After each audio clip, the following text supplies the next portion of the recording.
اسی طرح سے نماز تراویح میں سنانے کا جو اہتمام کرتے ہیں، جو حافظ اہتمام کرتے ہیں، آدھا سنائیں پورا سنائیں، ان سے میری التجا اور درخواست ہے کہ بہت رک رک کر ٹھہر ٹھہر کر ایک ایک حرف جدا جدا کر کے پڑھیں۔ آپ علیہ السلام کیسے پڑھتے تھے؟ الحمدللہ رب العالمین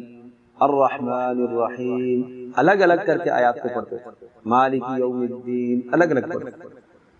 ایسی اسپیڈ حافظ لگاتا ہے کہ الحمدللہ رب العالمین سے شروع کرتا ہے اور الظالم پر آ کے رکتا ہے، یہ بھی ٹھیک نہیں۔ گو کہ جائز ہے، ملا کے پڑھنا جائز ہے، لیکن کم از کم سمجھ میں تو آئے، سمجھ میں تو آنا چاہیے، تو اس لیے یہ ٹھیک نہیں۔ ہاں تیز اگر آپ پڑھ رہا ہے، غننے کا خیال رکھ رہا ہے، مدوں کا خیال رکھ رہا ہے اور شد کا خیال رکھ رہا ہے، تمام کے تمام آداب اور مخارج کا صفات کا خیال رکھ رہا ہے، تیز بھی پڑھ رہے ٹھیک۔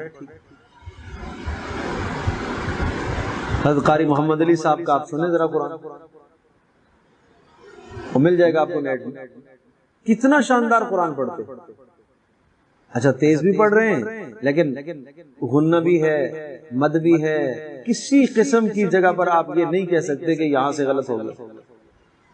ایسا اللہ پاک نے پڑھنے کا ملکہ عطا فرمایا، ایسا اللہ پاک نے صلاحیت عطا فرمائی ہے پڑھنے کی، اتنا خوبصورت قرآن پڑھتے، ایک ایک حرف نکھرا ہوا سمجھ میں آتا،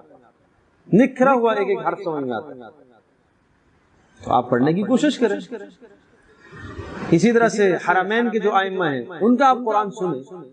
ان کی طرح آپ پڑھنے کی کوشش کریں، آپ جلدی مت کریں، بالکل جلدی والا سوال ہی نہیں ہے۔ کم از کم نماز تراویح 20 رکعتیں سوے گھنٹے میں یہ حق ہے نماز، ایک گھنٹے میں سوے گھنٹے میں یہ حق ہے تراویح کا، اس سے کم ہرگز جائز نہیں ہے کہ آدھے گھنٹے میں یہ ایک پارہ پورا آدھے گھنٹے میں آپ نے نمٹا دیا، یہ کیا ظلم ہے؟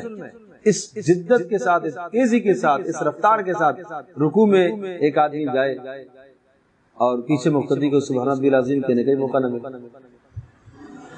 اللہ اکبر اللہ اکبر، نہیں پکڑ سکتے، ایک آدمی کی اگر رکعت رہ گئی تو نہیں پہنچ سکتے،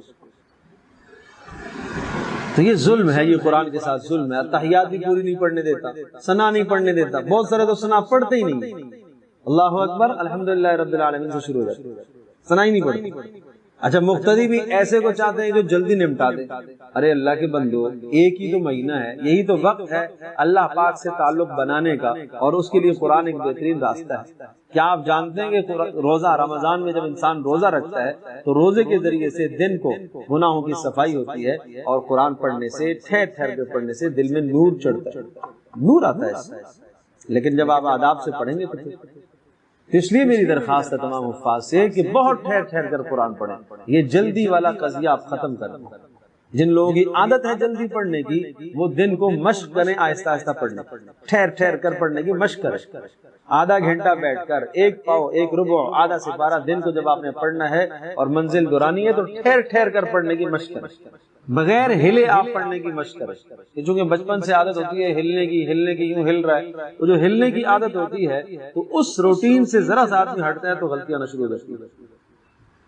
آپ ساکت ہو کر قرآن پڑھنے کی کوشش کریں نماز کے دوران، اور یہ نوافل میں پڑھا کریں، نوافل اس کے لیے مشق ہے، نوافل مشق۔